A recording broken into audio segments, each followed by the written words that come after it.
example. We spent a bit of time with the Grasso or the Duraglit, and yeah, very, very, very nice. This one is owned by Mr. Shreve. Built the same year as the white, right? Yeah, but the thing is, we don't ask a lady's age, do we? Otherwise it gets us into trouble. Pick with various editions. Then we went to chocolate and white. Then we went to orange and white.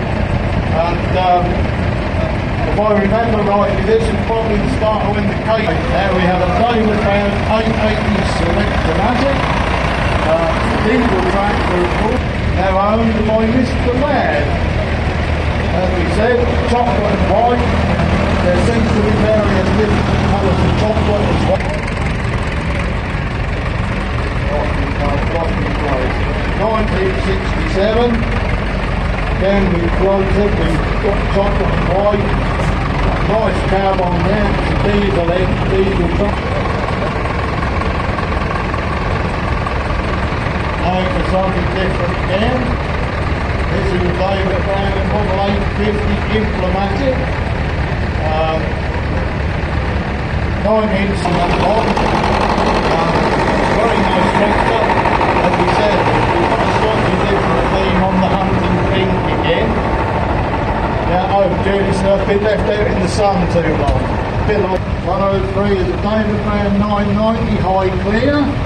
As you can see, sits up quite a bit higher. You can probably do a bit of damage to get on it. But Dereham Road Works at Beeston in Norfolk. And you would use this if you grew a crop where you wanted to work over the top of it. This is certainly not a track master, is it? No, this is the David Brown Crop Master. As you can see, dual seat again. Most crop masters have working condition. So lots of use. 68. Master. Got a nice little plough on the back here, but look at the back, we're working in some stony ground. Thank you very much.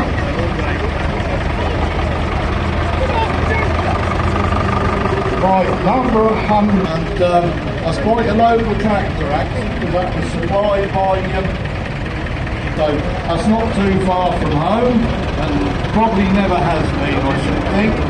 So, thank you very much. So that's how you would have found it, on a farm somewhere, and you haul it out of the nettles or the brambles or whatever, and stick the battery on, put some new fuel in, clean your filters out, and right. And we've got another one in what we call ASFAB. You get various conditions, you get almost on the mark, just in case of how much more the farm you're not spending. They all have a place in the personalization movement. This one is owned by Mr. Olstead. Because you can take your wife to church on a Sunday with her. But you can take your wife to a wedding on it if that's what you want. Be a bit drafty in the winter though. Right, number 83. Number 83 is a David Brown 900. As we said, some people like to personalise them a little bit. So this one has got the grill and the wheels done in blue. And doesn't make it any less colour for that tractor. So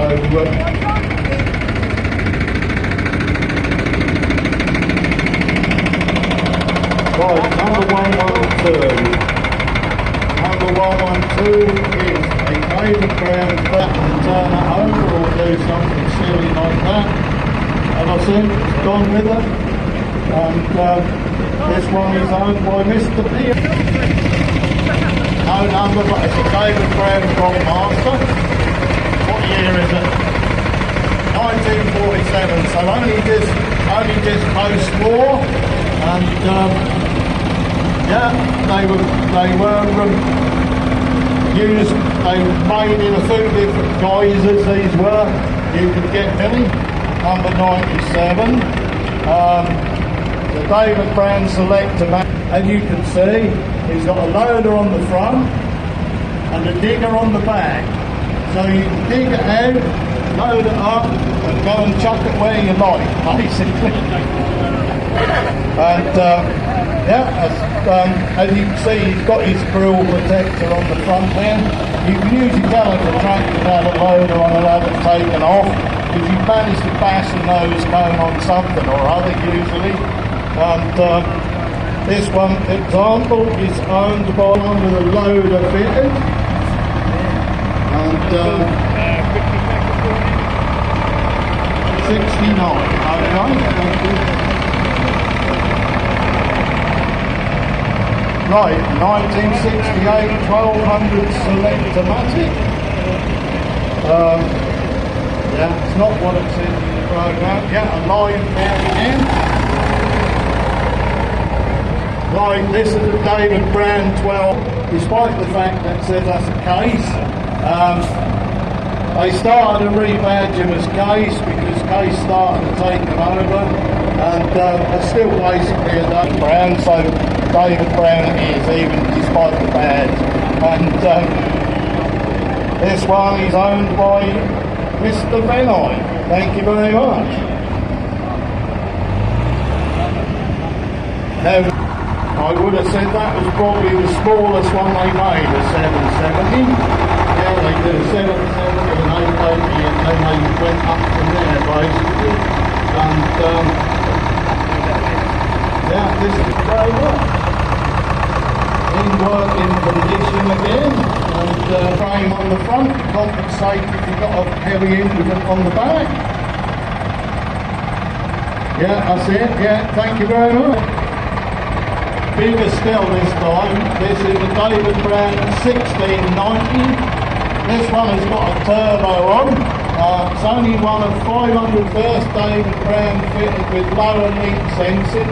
It's got a 12-speed synchro-mesh gearbox, which would have been good for road use because you don't often get a synchro box on a tractor. This was sold by David Brown Tractors of Rugby, and we've gone totally the other way now. We've gone from David Brown to case to international case. So they've then gone into partnership with which was built by the present owner. It's also one of the tractors featured on the upcoming Farming with 94 series DVD by Anglian Agri-Media. Once again, four-wheel drive. Front wheels have gradually got bigger and bigger, and that was a commemorative edition for him case IH494 Synchro. It's a restoration project. It's restored very well, actually. We're getting there now. Number 61 is a David Brown VAK1 and a David Brown 2F plough. As you can see, steel wheels on the front, the David Brown 2D, signed by John Lewis, and this is more sort of in the sort of horticultural mould, underslung implements. The David Brown 50D diesel tractor in original condition, imported from Australia, and it's owned by Neville Webstyle. Neville has a good